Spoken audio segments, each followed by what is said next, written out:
for a look at what that means for American workers, Chris Markowski is joining us. He's the host of Watchdog on Wall Street.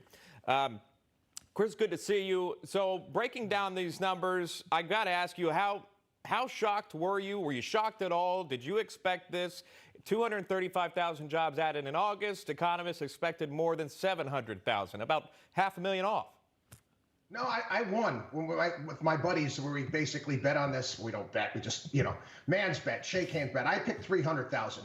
And the reason being is I deal with small business owners all around the country. That's the base of my clientele, small business owners all across the country. And when you throw uncertainty in front of small business owners, which we have with $3.5 trillion spending package with massive tax increases coming for S Corps and C Corps, they don't want to do anything.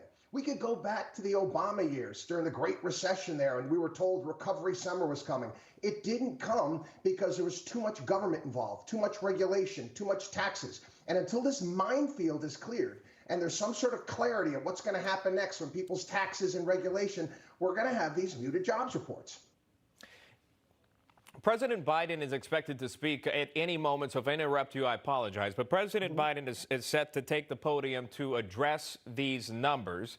You can imagine he may have hoped for something larger, as all of America really should, but it sits at 235. How can he come out and defend this when he backs these multi-trillion-dollar bills that, again, will add to the deficit, but not only that, add credits and some say incentives to stay home and to not work? That's a major part of it as well, and that's obviously held people back. Difficult for businesses to find workers, especially some of the entry-level jobs that are out there. I got a sinking suspicion that he's going to do what many of the other people are doing right now, is try to put it in a neat little package and just blame it on the Delta variant. That plays a part. There's no doubt that businesses slow down to some degree, but not with these god-awful numbers. I mean, we should be coming back. The reality is we have almost 11 million job openings in the United States. Jobs at some point in time should be coming back, and there's a reason why they're not. Obviously, inflation still stays at top of mind for many, and what that means is this. You're going to your grocery store, you're paying more for your meats, you're paying more for your products, you're paying more at the gas stations, you're paying more for your used cars, and are wages going up? Do we expect inflation to continue to stay where it is? Will this ever come down? And how do you get these numbers down so folks can go and start paying the prices they used to pay?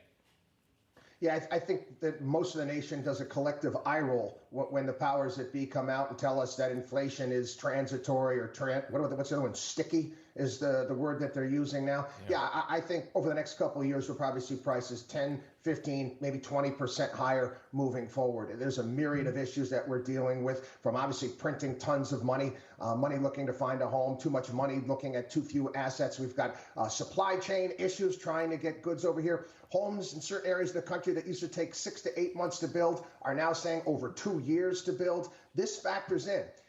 It's great. I mean, the stock market's going up and your assets and your portfolio is doing well. But again, everything that you have to go out and buy, you take a look at your grocery bill, you take a look at tolls, you take a look at your gym bill, everything's going up. Yeah, I'm so confused by the number of jobs that were added in the low amount, because when if I travel the country, sometimes I go home to Charleston, South Carolina, where I'm from, and when I was there, all I saw in that area was urgently hiring. I've never even heard that term, but urgently hiring. So there clearly are jobs out there. Yes. There are clearly employers that need employees, but why aren't those positions getting filled in your best opinion? And there's still a lot of aid going out to people at this point in time. But it's Tuesday. Nationwide, the extended unemployment is supposed to end. You also factor in the eviction moratoriums around the country. Certain states, we had the Supreme Court decision that changed that, but certain states are keeping that going.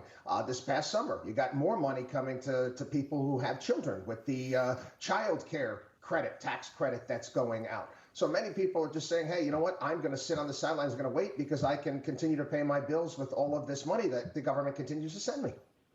All right, that's Chris Markowski breaking down that breaking news from the Department of Labor. Again, 235,000 jobs added, far lower than what was expected. Chris, we appreciate your time, or Mark rather, sorry, and have a great weekend. We appreciate it.